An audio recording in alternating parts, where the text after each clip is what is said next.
It feared all was lost until a dragon princess asked to join him on his ship, HFY Sci-Fi Tale. In the vast emptiness of space where ancient empires crumble and hope dies with dying stars, sometimes salvation comes from the most unexpected source. When humanity's final merchant captain thought all was lost, drifting alone through the graveyard of civilizations, he never imagined that a creature of legend would emerge from the shadows of a dead world.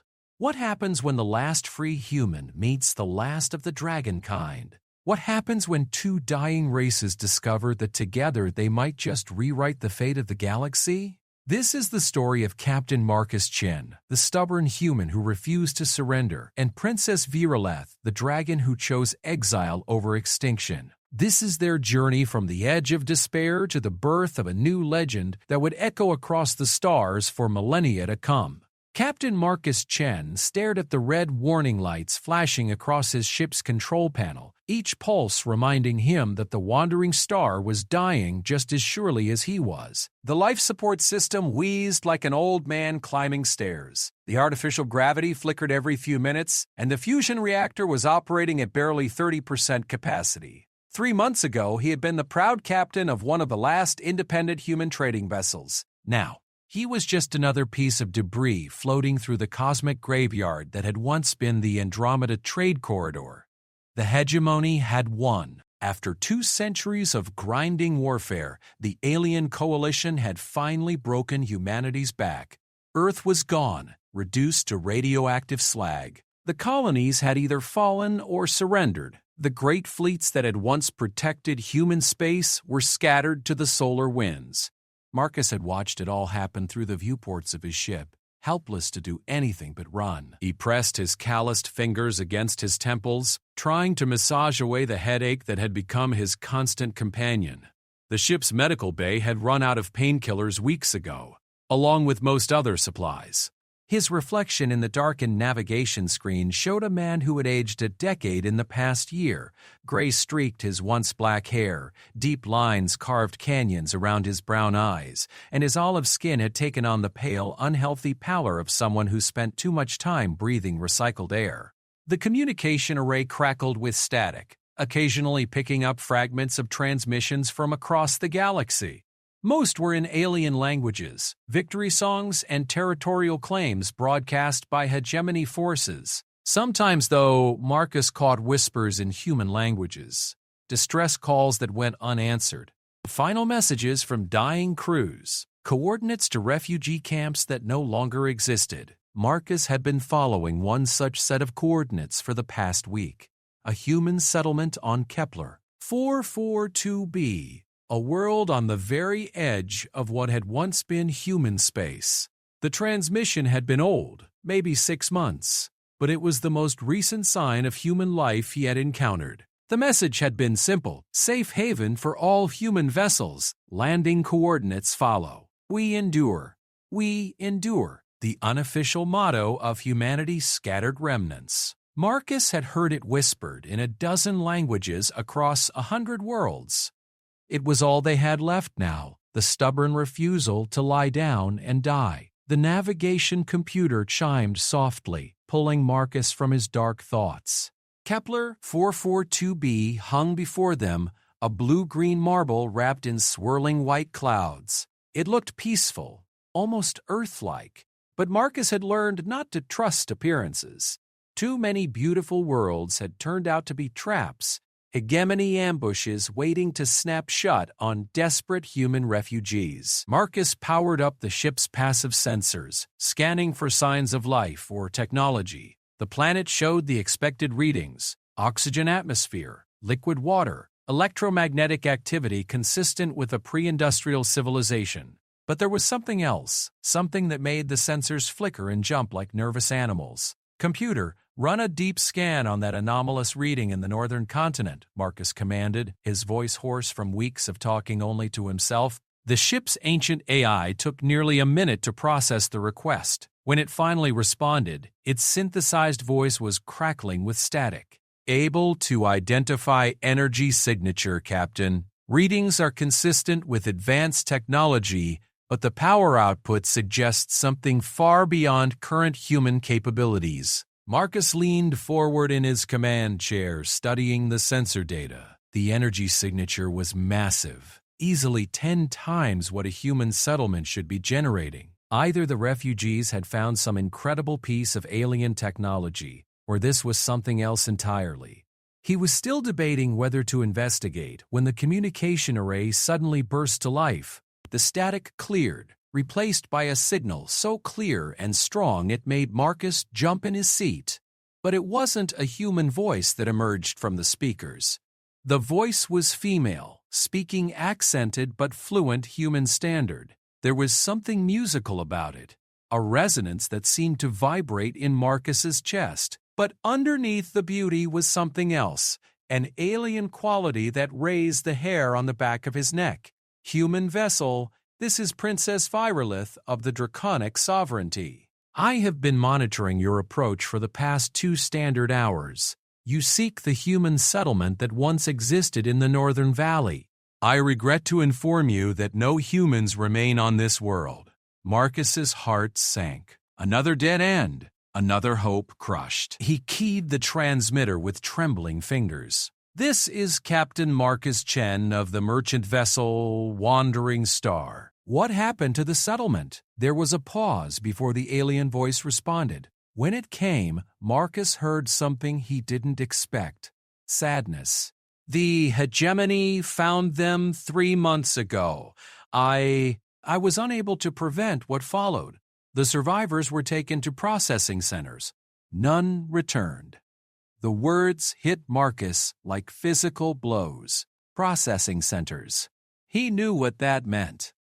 The hegemony didn't simply kill humans. They studied them, experimented on them, broke them down into component parts to better understand their enemies. It was a fate worse than death. Marcus slumped in his chair, feeling the last of his hope drain away. He was alone, truly alone. The last free human in a galaxy that no longer had room for his species. Captain Chen, the alien voice continued, and now there was something different in its tone. Urgency, perhaps, or desperation. I wish to make a proposal. May I come aboard your vessel? Marcus laughed, a bitter sound in the cramped confines of his bridge. Come aboard? You're on the planet. I'm in orbit. Unless you have a shuttle hidden down there? I don't see how. His words died as something appeared on his forward view screen. At first, Marcus thought it was a ship, but no ship moved like that. It flowed through space like liquid mercury, twisting and turning in impossible ways. As it drew closer, details became clearer, and Marcus felt his mind struggle to process what he was seeing. It was a dragon. Not some alien creature that resembled humanity's ancient legends, but an honest-to-goodness dragon. Its hide was the color of deep space, so dark it seemed to absorb light, broken by lines of silver that pulsed like circuit traces. Its wings, if they could be called wings, were vast translucent membranes that seemed to fold space around them. Its head was elegant and terrible, with eyes like twin stars and a crown of crystalline horns that caught and reflected the light of the distant sun. The dragon was massive, easily 3 times the length of Marcus's ship, but it moved with a grace that defied physics. As he watched, slack-jawed with amazement, it somehow compressed itself, folding in ways that hurt to look at until it was small enough to fit through his ship's cargo bay. Warning klaxons blared as the cargo bay doors opened, but they shouldn't have been able to open. The bay was depressurized, open to hard vacuum, yet somehow, impossibly, the atmospheric readings showed a stable environment as the dragon flowed inside like liquid starlight. Marcus's hands flew over his controls, sealing blast doors and arming what few defensive systems his merchant vessel possessed. But even as he did, he knew it was futile. If this creature meant him harm, there was nothing he could do to stop it. The internal sensors showed the dragon settling in the cargo bay, its form shifting and changing. The readings were impossible. The creature seemed to exist in multiple dimensions simultaneously, its mass and energy signature fluctuating wildly. Marcus watched in fascination as the dragon began to glow, its form becoming indistinct, malleable. When the light faded, the sensors showed a humanoid figure standing where the dragon had been. Female, according to the biometric readings, though her physiology was unlike anything in Marcus's databases. She was tall, nearly 7 feet, with the kind of presence that made the very air seem to thrum with potential energy. Captain Chen. The voice came through the ship's internal communication system, and Marcus realized with a start that the creature was somehow interfacing directly with his ship's systems. "I am in your cargo bay. I request permission to come to your bridge." "I believe we have much to discuss." Marcus stared at the sensor readings, his mind reeling. Dragons were myths, stories told to children. They didn't exist. They certainly didn't exist in space, speaking perfect human standard and shapeshifting at will.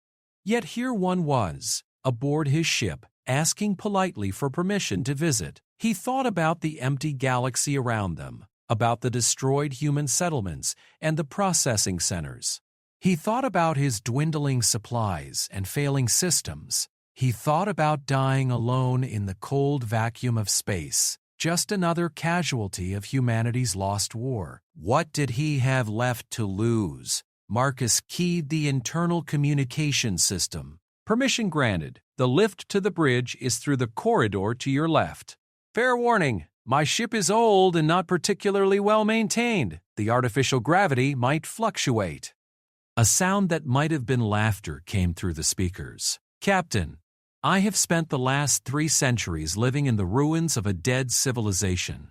I think I can handle a few mechanical difficulties." As Marcus waited for his unexpected guest to arrive, he found himself wondering what his crew would have thought of this moment. Rodriguez, his former engineer, would have been fascinated by the implications of the dragon's technology. Sarah, his communications officer, would have been thrilled to make first contact with a previously unknown species.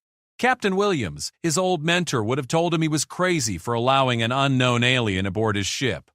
But they were all gone now. Rodriguez had died defending the colony on New Shanghai. Sarah had been aboard the transport that was supposed to evacuate civilians from the Centauri system, a transport that had never reached its destination. Captain Williams had gone down with his ship rather than surrender to hegemony forces. Marcus was alone with his decisions now. The bridge doors hissed open, and Marcus turned to see his guest for the first time with his own eyes. The figure that stepped onto his bridge was undeniably alien, but also somehow familiar. She was humanoid in shape, but clearly not human. Her skin was pale, almost luminescent, with the same silver circuit trace patterns he had seen on the dragon's hide. Her hair was long and white, flowing around her like it was suspended in water rather than air. Her eyes were the most unsettling feature. They were the same star-bright points of light he had seen on the dragon, ancient and knowing and infinitely sad. She wore what appeared to be armor, though it seemed to be grown rather than manufactured. It hugged her form like a second skin, dark as the space between stars but shot through with veins of silver that pulsed with their own inner light. A cloak of what looked like liquid mercury flowed around her shoulders, defying gravity and seeming to move with a will of its own. "Captain Chen," she said, and her voice was even more musical in person. "I am Princess Virolith, last daughter of the Draconic Sovereignty. I thank you for allowing me aboard your vessel." Marcus stood slowly, acutely aware of how small and fragile he must seem to this creature. "Princess Virolith, I have to admit, this is not how I expected this day to go. Dragons are supposed to be mythological." Virolith's lips curved in what might have been a smile. "Mythological to whom, Captain? Your species has only been aware of the galaxy beyond your own star system for a few centuries. The universe is far older and stranger than you know." She moved to the view screen, studying the planet below with those unsettling eyes. "The Draconic Sovereignty ruled much of this galaxy when your species was still learning to make fire. We were ancient when the hegemony was still a collection of primitive tribes squabbling over territory. We have seen the rise and fall of 1,000 civilizations. What happened to your people?" Marcus asked, settling back into his command chair. If you were so powerful, how did the hegemony, the same thing that happened to yours? Viroleth interrupted, her voice heavy with old pain. We grew complacent. We thought ourselves above the concerns of younger species. When the hegemony began its expansion, we dismissed them as a temporary nuisance. By the time we realized the threat they posed, it was too late.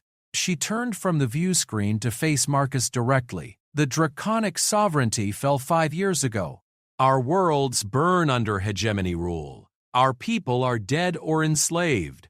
I am all that remains of 3 million years of civilization. The weight of that statement settled over the bridge like a shroud. Marcus found himself looking at this alien princess with new eyes. She wasn't just a mythological creature come to life. She was a refugee, just like him. The last survivor of a dead empire clinging to life in the ruins of everything she had once known. You said you wanted to make a proposal, Marcus said quietly. Virolith nodded, moving closer to his chair. This close, Marcus could see that the silver patterns on her skin were actually moving, flowing like liquid metal through channels beneath the surface. It was hypnotic and slightly terrifying. The hegemony believes they have won, she said. They think the galaxy is theirs by right of conquest, but they have made a critical error. They have assumed that all resistance has been broken, that all who might oppose them are dead or scattered. She placed one hand on the arm of his chair, and Marcus felt a strange tingling sensation, as if her touch was charged with static electricity. They do not know about me. And they do not know about you. I'm just one man with a broken-down cargo ship, Marcus protested. What possible threat could I pose to a galactic empire? Viroleth's smile was sharp, predatory. You underestimate yourself, Captain, and you underestimate what we might accomplish together. I have knowledge, the accumulated wisdom of the draconic sovereignty, technology that the hegemony has never seen. You have something equally valuable. What's that? You refuse to surrender. Her star-bright eyes bored into his. I have watched the scattered remnants of your species for months now. Most have given up. They hide in the shadows, waiting for death or worse. But not you. You keep searching for survivors. You keep broadcasting on emergency frequencies. You keep hoping. She was right, Marcus realized. Even when logic told him he should find some backwater world and live out his remaining years in quiet obscurity, he couldn't bring himself to stop. Something deep inside him, some fundamental part of what made him human, refused to accept defeat. What are you proposing exactly? He asked. Virolith straightened, and for a moment Marcus glimpsed something of what she must have been like in her prime, when she was a princess of a galaxy-spanning empire rather than a refugee hiding in ruins. I propose we give the hegemony something they are not prepared for, she said. I propose we remind them that this galaxy belongs to more than just them. I propose we become legends. She gestured toward the view screen, where the stars glittered like distant promises. Your people have a saying, do they not? The night is darkest before the dawn. The hegemony has brought darkness to the galaxy. Perhaps it is time for the dawn. Marcus stared out at the stars, thinking of all the worlds that had fallen, all the lives that had been lost. He thought of his crew, of the settlements that would never answer his calls, of the children who would grow up as slaves in hegemony processing centers. Then he thought of this impossible creature before him, this dragon princess who had somehow found him in the vast emptiness of space. He thought of the knowledge she claimed to possess, the technology that might level the playing field. He thought of the stubborn human refusal to bow down, even in the face of overwhelming odds. What did you have in mind? He asked. And as Princess Virolith began to speak, outlining a plan that was either brilliant or completely insane, Marcus Chen felt something he hadn't experienced in months. He felt hope. 3 days after Princess Virolith came aboard the Wandering Star, Marcus was beginning to understand that his ship would never be the same again. The changes had started small, fluctuations in the power grid that actually improved efficiency instead of causing problems, subtle modifications to the life support systems that made the air taste cleaner than it had in years. But when he woke on the third morning to find that his cargo bay had somehow expanded to twice its original size, Marcus knew he was dealing with something far beyond his comprehension. The pocket dimension is stable, Virolith explained when Marcus confronted her about it. She was in what had once been his maintenance workshop, but which now resembled something between a laboratory and a magical sanctum.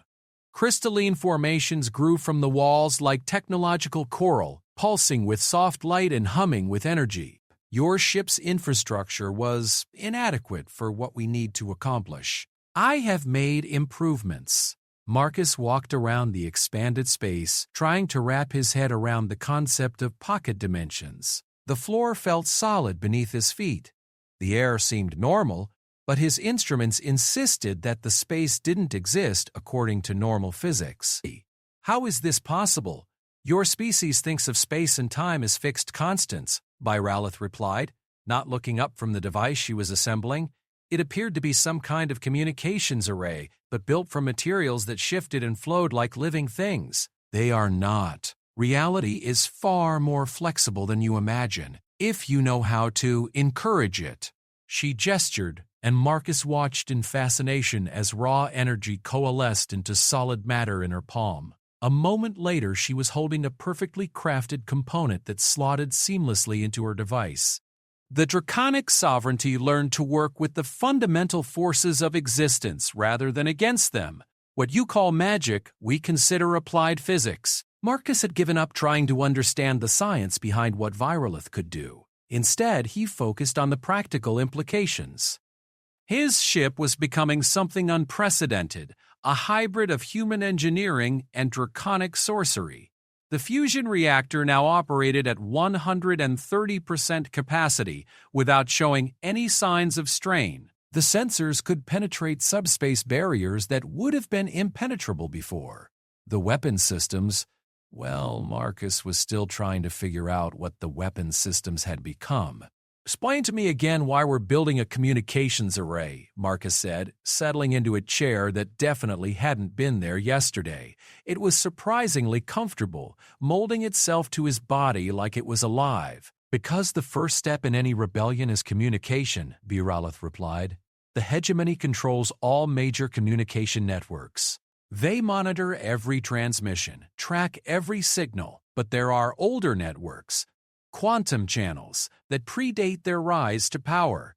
With Trust Teddy, if we can access them, we can reach the scattered survivors of both our species. She turned to face him, and Marcus was struck again by the alien beauty of her features. Over the past few days, he had begun to notice subtle changes in her appearance. The silver patterns beneath her skin were more pronounced now, and her star-bright eyes seemed to hold more warmth than before. It was as if being around humans was somehow changing her, making her more accessible. You still doubt this plan will work, she observed. It wasn't a question. Marcus sighed, running his hands through his hair. It's not that I doubt you. It's just the scale of what you're proposing. We're talking about challenging a galactic empire with a single ship and 2 people. Even with your abilities, the odds are astronomical. Virolith's lips curved in that predatory smile he was beginning to recognize. Captain, my people have a saying. The greatest avalanche begins with a single pebble. We do not need to destroy the hegemony overnight. We simply need to remind the galaxy that they can be resisted. She moved to the communications array, placing her hands on the crystalline structures. Immediately, they began to glow brighter, resonating with harmonics that Marcus felt in his bones. The hegemony's greatest weapon is not their fleets or their armies. It is despair. They have convinced every species in the galaxy that resistance is futile, that surrender is the only rational choice. The array came online with a sound like distant thunder. Suddenly, the air was filled with whispers, fragments of transmissions from across the galaxy, most in languages Marcus didn't recognize. But scattered among the alien voices were human words, desperate and fading, but still there. Listen, Virolith commanded, and Marcus did. Slowly, patterns emerged from the chaos. A human colony ship, limping toward the galactic rim with its engines failing. A group of Marines hiding in the ruins of a space station, still fighting a hopeless guerrilla war. A refugee camp on a forgotten world, where 1,000 humans were slowly starving to death. "They're still out there," Marcus breathed. "Hundreds of them. Maybe thousands." "Yes," Virolith said softly. "Scattered, isolated, dying by degrees, but alive."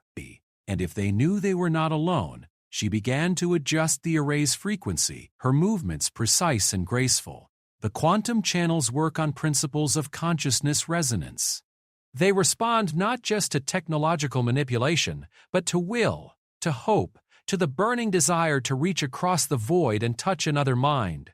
Marcus moved closer, drawn by something he couldn't name. "What do you need me to do?" "Help me send a message," she said. "Not just words, but everything behind them. Your refusal to surrender, your determination to keep searching, your absolute conviction that humanity will endure." She held out her hand, and after a moment's hesitation, Marcus took it. The moment their skin made contact, the world exploded into sensation. He felt Virolith's consciousness touch his own, ancient, vast, heavy with the weight of eons. But beneath the alien otherness was something achingly familiar: loneliness, loss, the desperate hope that somewhere in the darkness a friendly voice might answer.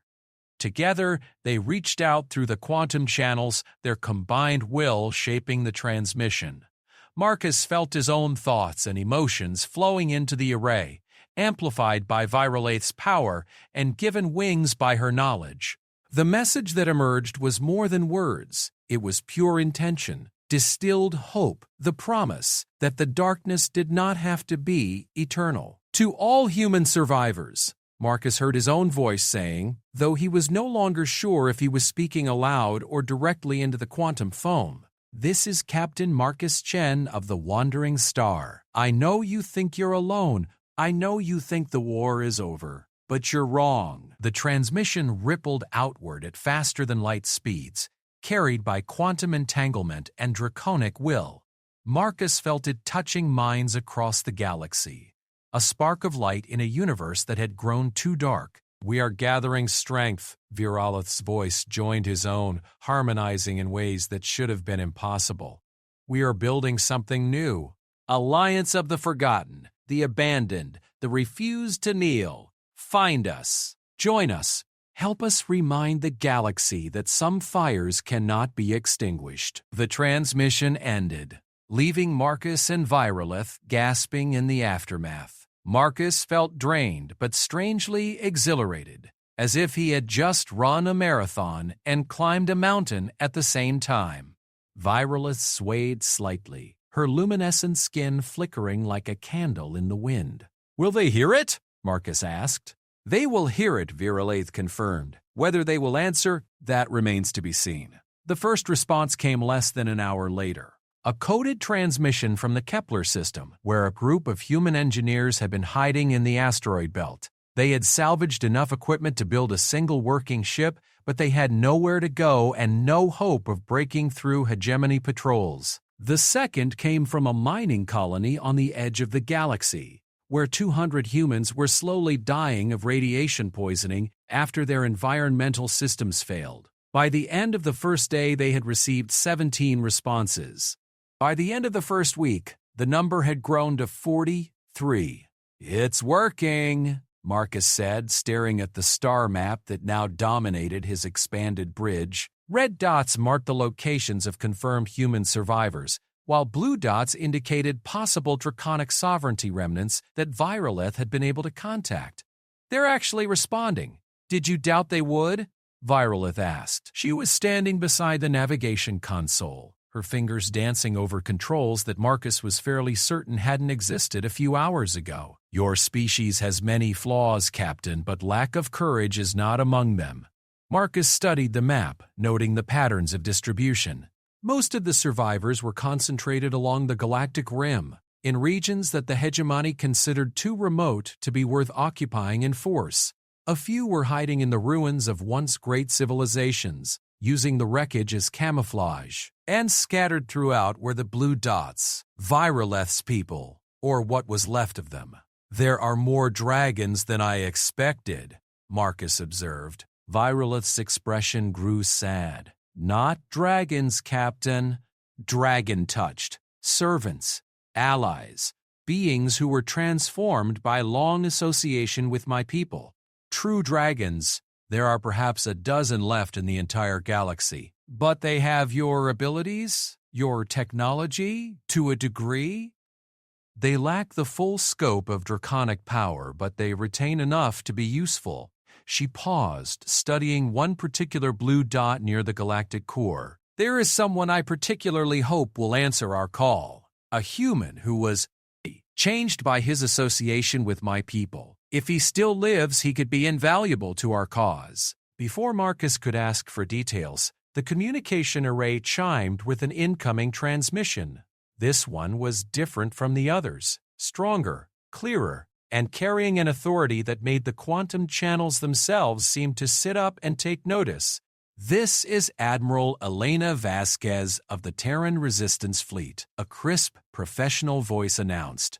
"I'm responding to the transmission from Captain Chen and his ally. I have 17 ships under my command and approximately 3,000 personnel. We've been conducting hit-and-run operations against hegemony supply lines in the Perseus Spiral. If you're serious about organizing a resistance, we need to talk." Marcus looked at Virolith, who was smiling with unmistakable satisfaction. 17 ships, he breathed. "That's more firepower than I thought still existed. Admiral Vasquez is legendary among human military circles," Virolith said. "She was one of your species' most brilliant tactical minds before the war. The fact that she survived, that she still has a fleet, this changes everything." The next transmission came from an even more unexpected source. The signal was heavily encrypted and routed through multiple quantum relays, but when it finally resolved, Marcus found himself looking at a face he had thought was lost forever. Marcus Chen. I'll be damned. The man on the screen was older than Marcus remembered, his hair completely gray and his face marked by scars that hadn't been there before, but the grin was unmistakable. "It's good to see you alive, old friend." "David?" Marcus leaned forward, hardly daring to believe what he was seeing. "David Rodriguez? But you died on New Shanghai. I saw the reports." "Reports of my death were greatly exaggerated," David replied with dark humor, "though not by much. I've been running a little operation out in the void between, that empty space between galaxies where even the hegemony doesn't bother to patrol. We've got about 50 ships and maybe 2,000 people. Not much, but we're survivors." Marcus felt tears pricking his eyes. David Rodriguez had been more than his engineer. He had been his best friend, the brother he had never had. To learn that he was alive, that he had been fighting all this time. "There's more," David continued. "We've been in contact with other groups. The Altarian Free Navy has been operating out of the Magellanic Clouds. The New Geneva Collective has established a hidden base in a nebula near the galactic center. And there are rumors, stories of something big happening in the Andromeda approach." Virolith stepped into the transmission range, her alien presence immediately drawing David's attention. Marcus watched his friend's eyes widen as he took in her appearance. "I am Princess Virolith of the Draconic Sovereignty," she said formally. "I believe our peoples should work together, Engineer Rodriguez." David blinked several times, then looked back at Marcus. "Okay, I have about 1,000 questions, but I'll start with the obvious one. Dragons are real?" "Very real," Marcus confirmed. "And very powerful. Virolith has been upgrading my ship with technology I can barely comprehend. If we can coordinate our efforts, then we might actually have a chance," David finished. Marcus, what you and your princess have done here, reaching out to all of us scattered groups, it's given us something we thought was gone forever. What's that? Hope. David's expression grew serious. The hegemony has been tightening their grip on the galaxy. They've started implementing something they call the Final Protocol, systematic extermination of any species that shows signs of resistance. But if we can unite the survivors, if we can coordinate our efforts, we can show them that some species refuse to be exterminated, Viroleth said, her star-bright eyes burning with ancient fire. Over the following days, more responses poured in. Small groups of survivors, lone ships with skeleton crews, entire hidden colonies that had been maintaining radio silence for months. Each transmission added another piece to the puzzle, another dot on the growing map of resistance. But it wasn't just humans who were answering the call. Viroleth's messages had reached the scattered remnants of a dozen other species that had refused to bow to hegemony rule. The rock-like Petrans, who had survived by hiding in asteroid belts and mining operations. The energy-based Luminari, who existed in the spaces between stars. The shape-shifting Vortans, who had been waging an invisible war of sabotage and infiltration. It's not just a human resistance anymore, Marcus realized as he studied the latest intelligence reports. It's something bigger. Viroleth nodded, her expression thoughtful. The hegemony made a critical error when they decided to rule through fear and extermination. They created enemies where they could have created subjects, and now those enemies are beginning to find each other. The first coordination meeting took place 3 weeks after the initial transmission. Using the quantum channels, representatives from 17 different resistance groups gathered in a virtual conference space that Viroleth created from pure will and advanced physics. Marcus found himself looking at faces he had never expected to see again. Old comrades, legendary figures, newcomers who had risen to leadership in the chaos of war. Admiral Vasquez was there, her uniform crisp despite the obvious hardships her fleet had endured. David Rodriguez represented the Void Between operation, his technical expertise already proving invaluable in coordinating the various groups' equipment and capabilities. There was Captain Sarah Chen, no relation to Marcus despite the shared name, who led a coalition of merchant vessels that had been converted into auxiliary warships. But the most intriguing presence in the virtual space was a figure that Marcus had trouble looking at directly. He appeared to be human, but there was something wrong with the light around him, as if he existed slightly outside normal space-time. When he spoke, his voice had the same musical quality as Viroleth's, though with a distinctly human accent. "For those who don't know me, I'm Commander James Wright," the figure said. "Or at least, I used to be human. These days, I'm not sure what category I fit into." Viroleth's reaction was immediate and striking. The composed, regal bearing that she maintained in most situations cracked, revealing genuine joy and relief beneath. "James, I had hoped. I had feared you were lost." Wright smiled, and Marcus saw something pass between the Dragon Princess and the transformed human that spoke of old friendship and shared trials. "It takes more than the fall of an empire to get rid of me, Your Highness, though I'll admit it's been a lonely few years." Commander Wright was attached to a draconic sovereignty archaeological expedition when the war began, Viroleth explained to the assembled group. "He was altered by exposure to certain artifacts. He possesses abilities similar to my own, though expressed through a human consciousness. I can fold space, manipulate energy, and commune with quantum fields," Wright said matter-of-factly. "I also haven't aged a day in 5 years, which is either a blessing or a curse, depending on your perspective. More importantly, I've been gathering intelligence on hegemony operations throughout the core systems. They're more vulnerable than they want anyone to know." Admiral Vasquez leaned forward in her chair. "Explain." Wright gestured, and the virtual space around them transformed into a 3-dimensional map of the galaxy. Hegemony territories were marked in red, with troop movements, fleet positions, and supply lines clearly delineated. "The hegemony expanded too fast," he said. They conquered worlds faster than they could properly garrison them. Their administration is stretched thin. Their supply lines are overextended, and their forces are beginning to show signs of fatigue. The map zoomed in on several key systems. They've been pulling troops from Outer Rim territories to deal with increased resistance in the core. Several major industrial worlds are operating with skeleton security forces. And their communication networks, well, they're vulnerable to the kind of quantum interference that draconic technology can generate. Marcus studied the tactical display, his mind already working through the possibilities. You're talking about coordinated strikes. Hit them when they're weakest, where they're weakest. Precisely, Viralith said. But more than that, we hit them in ways they're not prepared for.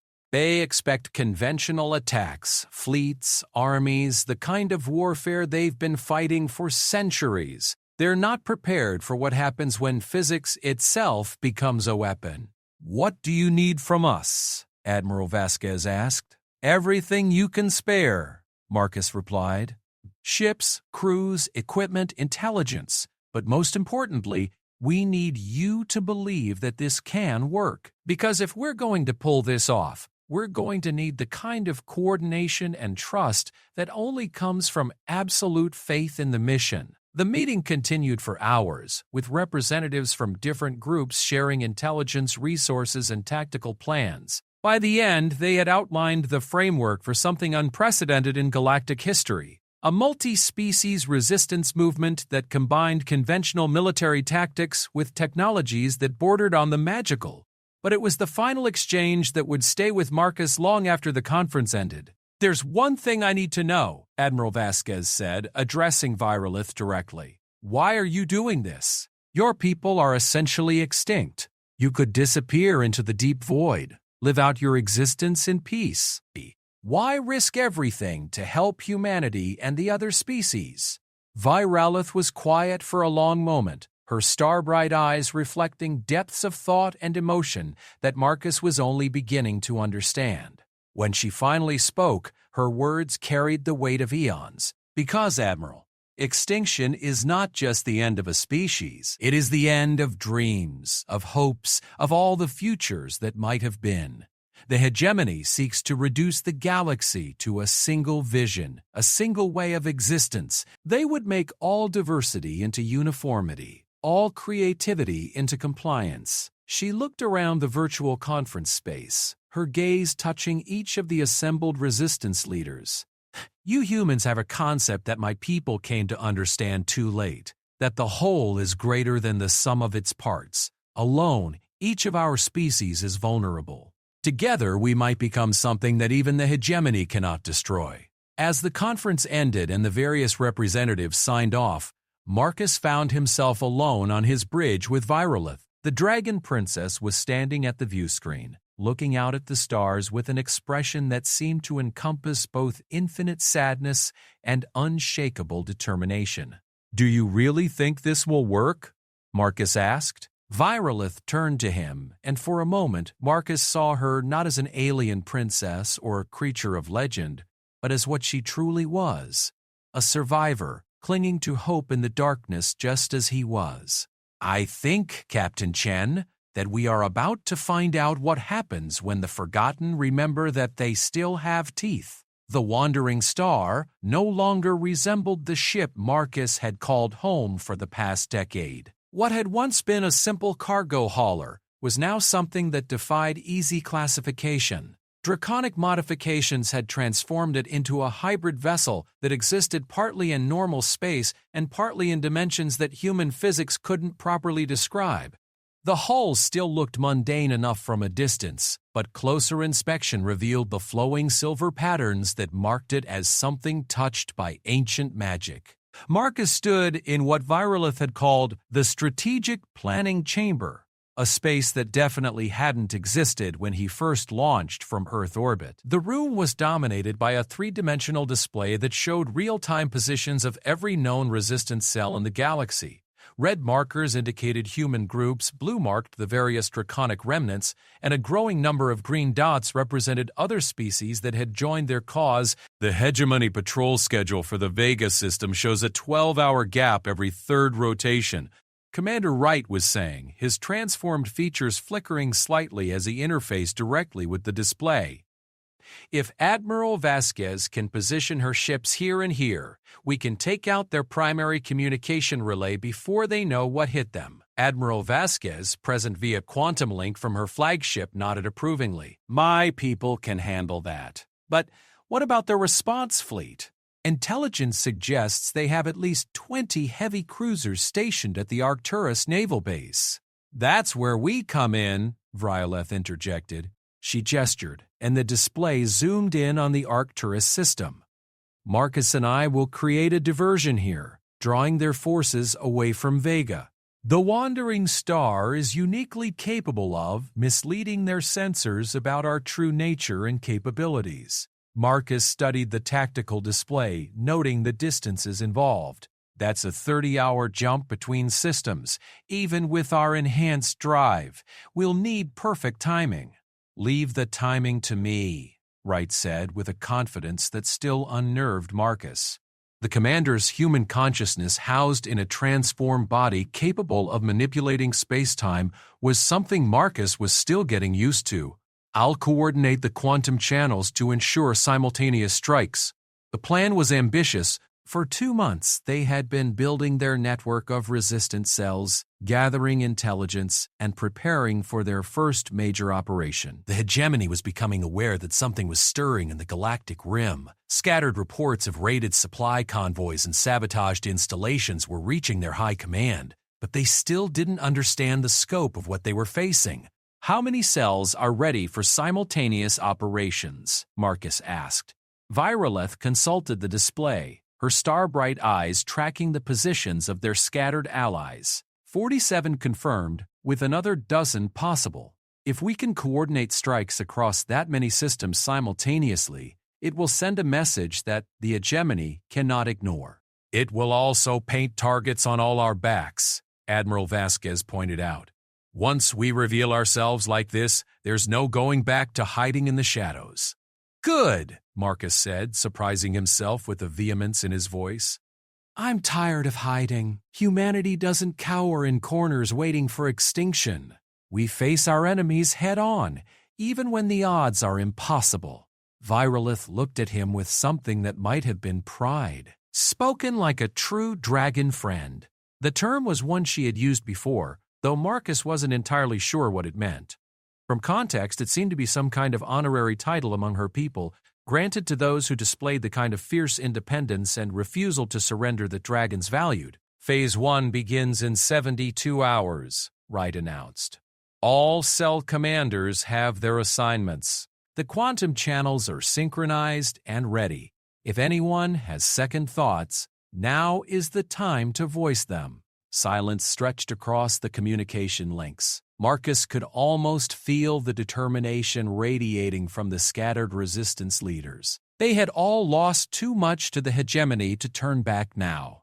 Then let's remind the galaxy what resistance looks like, Admiral Vasquez said, and began signing off. As the various commanders disconnected from the quantum link, Marcus found himself alone with Vryoleth in the strategic chamber.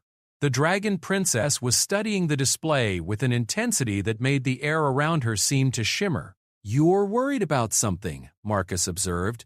I am concerned about the response this will provoke, Vryoleth admitted. The hegemony has been treating the various resistance cells as minor irritations. Once we demonstrate our true coordination and capabilities, they will escalate their efforts to destroy us. She gestured, and the galactic display shifted to show hegemony fleet movements over the past month. They have been consolidating their forces, pulling ships from garrison duties throughout the galaxy. I believe they are preparing for a major operation. Marcus studied the patterns, his years of experience as a merchant captain helping him read the flow of ships and supplies. Looks like they're massing fleets in 3 key sectors. But for what? The final protocol that Engineer Rodriguez mentioned, Vryoleth said grimly. Complete extermination of any species that shows significant resistance. They tried it with my people 5 years ago. It was effective. The weight of that statement settled over Marcus like a cold shroud. He had seen the aftermath of hegemony pacification operations before. Entire worlds reduced to glass, their populations either dead or worse. The thought that they might be provoking a response that could doom the remaining survivors was sobering. "Do you think we should call off the operation?" he asked. Virolith turned to face him, her alien features set in lines of determination. "No, Captain. The final protocol is coming whether we act or not. The only question is whether we face it as scattered, isolated groups or as a unified resistance. Our only hope is to become strong enough, quickly enough, to make the cost of destroying us too high for the hegemony to bear." The next 72 hours passed in a blur of final preparations. Marcus worked with his ship's enhanced systems, learning to interface with technology that responded as much to will and intention as to physical controls. The wandering star was becoming something unique in the galaxy, a fusion of human ingenuity and draconic power that was greater than the sum of its parts. Virolith spent the time in what she called communion with the quantum foam, a process that involved sitting perfectly still while silver light played across her skin and the air around her crackled with barely contained energy. Marcus had learned not to disturb her during these sessions, though he couldn't help watching from the doorway, fascinated by the display. When she finally emerged from her trance, her star-bright eyes held a quality that Marcus had learned to associate with prophetic insight. "The patterns are aligning," she announced. "The moment approaches." "What patterns?" Marcus asked. "Probability cascades," Virolith replied, as if that explained anything. "Your species thinks of the future as fixed, determined by cause and effect. In truth, it is a river with many possible channels. The choices we make today will determine which channel the future follows." She moved to the navigation console, her fingers dancing over controls that reconfigured themselves at her touch. The hegemony has grown complacent. They believe they have achieved inevitable victory. But inevitability is an illusion. There are always other possibilities. As the moment of the operation approached, Marcus found himself thinking about the path that had brought him to this point. 6 months ago, he had been a struggling merchant captain, trying to eke out a living hauling cargo between increasingly hostile systems. Now he was the co-leader of a galactic resistance movement, partnered with a dragon princess and commanding a ship that operated on principles he barely understood. The irony wasn't lost on him. Humanity had always been at its best when faced with impossible odds. It was adversity that brought out the stubborn streak that made humans fight when any rational species would surrender. "Contact from Admiral Vasquez," the ship's AI announced. Marcus still wasn't sure if the artificial intelligence was the same one he had started with, or if it had been transformed by Virolith's modifications into something altogether new. The Admiral's image appeared in the holographic display, her expression grim but determined. "All units report ready, Captain. 17 resistance cells are in position. The hegemony has no idea what's about to hit them." "Quantum synchronization at optimal levels," Wright's voice added from across the galactic void. "All strikes will commence simultaneously in T-minus 60 seconds. Marcus took his position at the captain's chair, feeling the ship respond to his presence like a living thing. Beside him, Virolith stood with her hands resting on what had once been the weapons console but was now something that defied easy description. Energy flowed between her fingers and the crystalline formations that had grown from the ship's systems. 30 seconds, Wright announced. Marcus felt his heart racing as the moment approached. Everything they had worked for, everything they had risked, came down to the next few minutes. Either they would strike a blow that would inspire resistance movements across the galaxy, or they would reveal themselves only to be crushed by forces beyond their ability to resist. 10 seconds! Viroleth's eyes began to glow brighter, and Marcus felt power building throughout the ship. Not electrical power, but something deeper and more fundamental. The wandering star was preparing to do things that violated every law of physics Marcus had ever learned. 5, 4, 3, 2, 1. Execute. Across 17 star systems, resistance cells struck simultaneously. Admiral Vasquez's fleet materialized out of hyperspace near the Vega communication relay, their weapons already firing. In the Proxima system, a group of human engineers detonated carefully placed charges that sent a hegemony supply depot into orbit as a cloud of expanding debris. Near the galactic core, shape-shifting Vortans infiltrated a major administrative center and began broadcasting resistance messages on every available frequency. And in the Arcturus system, the wandering star dropped out of hyperspace directly in the middle of the hegemony naval base. All ships, this is Admiral Thextar of the Hegemony 4th Fleet. A harsh alien voice crackled over the communication channels. Identify yourself immediately or be destroyed. Marcus keyed the transmitter, his voice carrying clearly across space. This is Captain Marcus Chen, representing the Free Galactic Alliance. We're here to deliver a message. Impossible, another voice interjected. Admiral, sensors show only a single ship, human design. Estimated crew of no more than 10 individuals. Marcus smiled grimly. The Hegemony's sensors were reading exactly what Virolith wanted them to read. They had no idea that the seemingly mundane cargo hauler in their midst was capable of rewriting local reality. Message received and acknowledged. Admiral Thextar replied with what sounded like amusement. Prepare to be vaporized. The Hegemony fleet opened fire, 23 heavy cruisers unleashing enough firepower to reduce a small moon to cosmic dust. The energy beams converged on the wandering star and simply vanished, absorbed by barriers that existed in dimensions perpendicular to normal space. Impossible, someone gasped over the open channel. Not impossible, Virolaith said, her voice somehow reaching every ship in the system despite the lack of an open transmission. Simply improbable. Allow me to demonstrate the difference. She gestured, and reality rippled around the wandering star. Suddenly, the single cargo hauler was surrounded by dozens of identical copies, each one perfectly real from the perspective of hegemony sensors. The fleet found itself facing what appeared to be an entire armada. All copies are equally real, Virolith explained, her voice now carrying harmonics that made the quantum foam itself vibrate with her words. Each one exists in a slightly different dimensional probability. Your weapons cannot target what exists in multiple realities simultaneously. The Hegemony fleet fired again, their beams passing harmlessly through ships that were there and not there at the same time. Meanwhile, the real wandering star began its own attack. But instead of conventional weapons, it used principles that the Hegemony had never encountered. Gravity wells appeared around enemy ships, not pulling them apart but twisting them through dimensional barriers.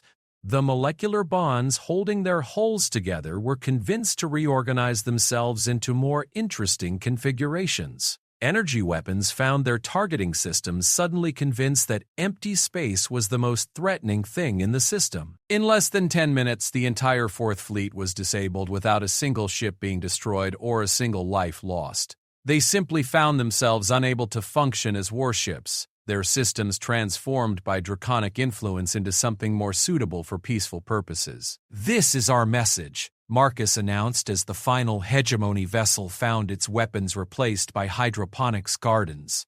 The Free Galactic Alliance is real. We are unified, and we possess capabilities that your empire is not prepared to face. Tell your leaders that the age of unopposed conquest is over. As reports came in from the other strike sites, it became clear that the operation had been a complete success. 17 simultaneous attacks, each one perfectly coordinated, each one achieving its objectives without significant casualties to the resistance forces. The hegemony had suffered its first major defeat in decades, but the victory came with a price. Within hours of the attacks, Hegemony High Command issued the order that Virolith had feared: full implementation of the final protocol. Every military asset in the galaxy was redirected toward a single purpose: the complete elimination of resistance forces and their supporting populations. "They're pulling fleets from every corner of the galaxy," Wright reported during the post-operation briefing. "Estimates suggest they're assembling the largest military force in galactic history, over 10,000 ships, including dreadnoughts that haven't been deployed since the Conquest Wars." Marcus studied the intelligence reports, noting the massive movement of hegemony forces. "How long do we have?" "Based on their projected assembly time and travel routes, perhaps 6 weeks. Admiral Vasquez replied from her ship. "After that, they'll begin systematic extermination of every system that showed any sign of resistance activity. Then we need to be ready for them," Marcus said. "This was just the opening move. The real war starts now." Virolith, who had been silent during most of the briefing, finally spoke. "There is something you all need to understand about the choice we have made. The hegemony's response will not be limited to military action. They will attempt to break our spirits, to convince the galaxy that resistance leads only to suffering. They will target civilian populations, destroy worlds that have shown sympathy for our cause, and broadcast the carnage as a warning to others." She paused, her star-bright eyes reflecting the weight of eons. "If we are to continue this war, we must be prepared to see the galaxy burn before it can be reborn." The silence that followed was heavy with the implications of her words. They all understood what they had set in motion, what the cost might be. But looking around at the assembled resistance leaders, human and alien, military and civilian, veteran and newcomer, Marcus saw the same determination in every face. "Then we'd better make sure we win," he said simply. As the various commanders began planning for the battles to come, Marcus found himself thinking about the future that Virolith had glimpsed in the quantum patterns. Somewhere out there, probability cascades were shifting. Alternative timelines were crystallizing into possibility. The choices made in the next few weeks would determine not just the fate of the resistance, but the shape of galactic civilization for millennia to come. The hegemony had ruled through fear and overwhelming force for too long. They had grown complacent, convinced of their own inevitability. But they had forgotten a fundamental truth that humanity had never lost sight of. Sometimes the smallest spark can ignite the greatest fire. The galaxy was about to remember what happened when free beings decided they would rather burn than kneel. "Computer," Marcus commanded, "set course for the void between. It's time to gather our forces." As the wandering star engaged its hybrid drive system, folding space around it in ways that normal physics couldn't describe, Marcus felt a familiar sensation rising in his chest. It had been absent for so long that he had almost forgotten what it felt like. Hope. Pure, undiluted, absolutely irrational hope. The war for the galaxy's soul was about to begin. The void between was a place that existed in the gaps between galaxies, where space was so empty that light itself seemed lonely. It was here that David Rodriguez had established his hidden base, a collection of salvaged ships and improvised habitats that somehow managed to feel like home despite floating in the ultimate nowhere. Marcus stood on the observation deck of the makeshift command station, watching as ships continued to arrive through carefully concealed hyperspace windows. In the 3 weeks since their coordinated strikes against hegemony targets, their ragtag alliance had grown from scattered resistance cells into something that was beginning to resemble a proper military force. 47 ships so far, David reported, joining Marcus at the viewport. Everything from Admiral Vasquez's heavy cruisers to civilian transports that have been converted into weapon platforms. Not exactly what you'd call a standardized fleet. Marcus nodded, studying the diverse collection of vessels. Human ships with their angular utilitarian designs, draconic craft that seemed to flow like liquid metal, alien vessels from a dozen different species, each one representing a culture that refused to accept hegemony domination. Standardization is overrated. The hegemony expects us to fight like conventional military forces. Our diversity is a strength they can't prepare for. Let's hope you're right, David said grimly. Because according to Wright's latest intelligence reports, the hegemony is assembling something unprecedented. They're calling it the Purification Fleet. 10,000 ships, including the old Conquest War dreadnoughts that were supposed to have been decommissioned decades ago. The scale of what they were facing was staggering. The largest resistance fleet they could hope to assemble would be perhaps 200 ships, most of them smaller vessels with improvised weapons and jury-rigged systems. Against 10,000 hegemony warships, the odds were so astronomical that any rational military commander would recommend immediate surrender. Fortunately, Marcus had long since abandoned any pretense of being rational. "Where's Virolith?" he asked. "Deep communion chamber," David replied, gesturing toward the center of the station. "She's been in there for 18 hours straight. Whatever she's doing, it's making the quantum foam around the station fluctuate in ways that are giving my sensors nervous breakdowns." Marcus made his way through the station's corridors, noting the mixture of human engineering and alien modifications that characterized everything the Resistance built these days. The walls hummed with energy that felt alive, and the air itself seemed charged with possibility. The deep communion chamber was a sphere of crystalline material that Virolaith had somehow grown from the station's superstructure. Inside, she floated in a web of silver light. Her consciousness extended across dimensions that human perception couldn't properly grasp. Marcus had seen her in communion before, but never for this long or with this level of intensity. As he watched, her star-bright eyes opened and focused on him with an awareness that seemed to encompass past, present, and future simultaneously. "The patterns are converging," she said without preamble. "The hegemony's response is exactly what we hoped it would be." "You hoped they would assemble the largest military force in galactic history to hunt us down?" Marcus asked. Virolith smiled, expression that was equal parts beautiful and terrifying. "I hoped they would commit everything to a single, decisive battle. The hegemony's greatest strength is their ability to fight on multiple fronts simultaneously. If we can force them to concentrate their forces, we can exploit weaknesses they don't even know they have." She gestured, and the crystalline walls of the chamber became transparent, revealing a three-dimensional map of the galaxy. Red indicators showed hegemony fleet movements, all converging on a single point near the galactic core. "They plan to make an example of us," Virolith continued. "A demonstration to the entire galaxy of what happens to those who resist their rule. They will broadcast our destruction across every communication network, ensuring that every sentient being witnesses the futility of defying them." Marcus studied the convergence point, recognizing the system. "The nexus. They want to fight at the nexus. The symbolic value is irresistible to them," Virolith agreed. "The nexus was where the first Tajini victory was won, where they broke the alliance that might have stopped their expansion. They believe that destroying us there will complete the circle, proving their manifest destiny to rule the galaxy." "Did you think we can use that against them?" Virolith's smile grew sharper. "I know we can." "The nexus is not just a star system, Marcus. It is a convergence point for quantum streams that flow throughout the galaxy. With the right application of draconic science, those streams can be redirected." Before Marcus could ask what that meant, alarms began blaring throughout the station. David's voice crackled over the communication system. "Unknown contact approaching through hyperspace. Large signature, possibly hegemony."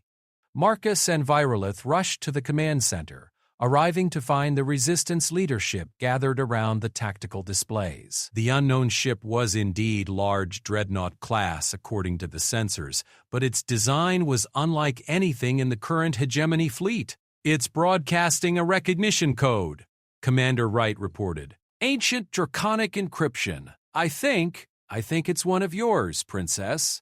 Virolith moved to the communication console, her hands flowing over controls that reshaped themselves at her touch.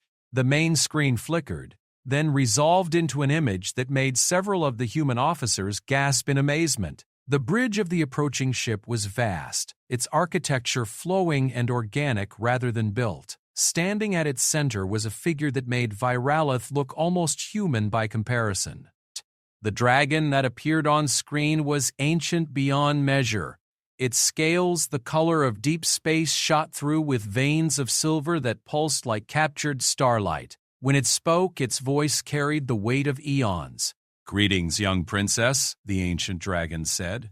"I am Keeper Astrolith, guardian of the deep archives. I have come to answer your call." Viralith bowed formally, a gesture of respect that Marcus had never seen her make before. "Honored Keeper, I did not dare hope that any of the guardians still lived." "We do not live as you understand the term," Astrolith replied cryptically. "But we endure, and we remember. Word of your alliance with the young races has reached even the deep archives. It is intriguing." The ancient dragon's gaze shifted to Marcus, and he felt as if he were being examined by something that predated the birth of his solar system. "So this is the human who carries dragon friend status. Curious. Your species is so brief, yet you burn with such intensity." "Keeper," Viralith interjected, "we face the purification fleet in less than 3 weeks. I hope to access the deep archives, to find knowledge that might help us stand against impossible odds." Astralith's expression grew thoughtful. The deep archives contain the accumulated wisdom of 3 million years of draconic civilization, weapons that could shatter stars, technologies that could rewrite the laws of physics, knowledge that could elevate your young races to heights they have never imagined. Marcus felt a surge of hope. With access to ancient draconic superweapons, they might actually have a chance against the hegemony fleet. But then, Astrolith continued, and Marcus's hope crumbled. However, the Keepers voted long ago that such knowledge should not be released while anger and hatred still burn in the hearts of mortals. "We have seen too many civilizations destroy themselves with power they were not ready to wield." "Then why did you come?" Marcus asked, unable to keep the frustration out of his voice. The ancient dragon's lips curved in what might have been amusement. "I came because there is one exception to our prohibition. If a mortal can demonstrate that they understand the true nature of power, not its use, but its responsibility, then certain knowledge may be shared." Astrolith gestured, and the air in front of Marcus shimmered, revealing what looked like a sphere of crystallized light. "This is a test of understanding. Touch it, and you will experience the full weight of decision that comes with ultimate power. If you can bear that weight without being crushed by it, you will have access to what you seek." Marcus looked at the sphere, then at Viralaith. The dragon princess nodded slowly. "The choice is yours, Marcus. But know that this test has broken the minds of beings far older and wiser than either of us." Marcus thought about the hegemony fleet bearing down on them, about the countless civilians who would die if the resistance failed, about the future that would be snuffed out if tyranny was allowed to triumph. He thought about his crew, his friends, his species, all the people depending on him to find a way forward. Then he reached out and touched the sphere. Reality exploded around him. Suddenly, Marcus wasn't standing in the command center. He was floating in the quantum foam between dimensions, experiencing the universe from a perspective that human consciousness wasn't designed to handle. He could see the flow of time itself, the branching paths of possibility that stretched from every moment into infinity. But more than that, he could feel the power that Astrolith was offering. It was vast beyond comprehension, the ability to manipulate matter and energy on a galactic scale, to rewrite physics according to his will, to become something approaching a god. "Use it!" whispered a voice that might have been his own thoughts or something else entirely. "Take the power and crush the hegemony. Remake the galaxy in your image. With trust, Teddy, ensure that humanity never faces extinction again." For a moment, Marcus was tempted. The power would solve everything. He could sweep the purification fleet from space with a thought, could establish humanity as the dominant species in the galaxy, could ensure that his people would never again face the threat of extinction. But then he saw the cost. In the quantum streams, he witnessed other beings who had taken such power. He saw them grow distant from their own species, saw them become tyrants as absolute as any hegemony overlord. He saw civilizations that had reached for godhood only to find that gods, by definition, could not be challenged or questioned. This is what the hegemony believes, Marcus realized, that they have the right to rule because they have the power to rule. That might makes right, that the strong should dominate the weak. He felt the power flowing around him, offering itself freely. All he had to do was accept it, and the galaxy would be his to command. But commanding the galaxy wasn't what Marcus wanted. What he wanted was for every species to have the chance to choose its own path, to make its own mistakes, to grow and evolve without a god-emperor telling them how to live. With an effort that felt like tearing out his own heart, Marcus rejected the power. He pushed it away, choosing instead to remain fallibly, imperfectly, gloriously human. Reality snapped back into focus, and Marcus found himself on his knees in the command center, gasping for breath. Around him, the Resistance leadership looked on with concern and confusion, but Astraloth was nodding slowly, something like approval in those ancient eyes. "Fascinating," the Keeper said. "You experienced the full extent of draconic power and chose to reject it. Few beings in galactic history have shown such wisdom." "I don't want to rule the galaxy," Marcus said, pulling himself back to his feet. "I just want it to be free." "Yes," Astrolith said simply. "That is why you passed the test. You understand that true power lies not in the ability to command, but in the wisdom to know when not to." The ancient dragon gestured again, and suddenly the air was filled with flowing scripts of light, knowledge pouring directly from the deep archives into the station's systems. But Marcus could sense immediately that this wasn't the god-like power he had been offered. Instead, it was something far more valuable: understanding. "I give you the knowledge of harmony," Astrolith explained. "The science of working with natural forces rather than dominating them. Your weapons will be more effective not because they are more destructive, but because they are more precise.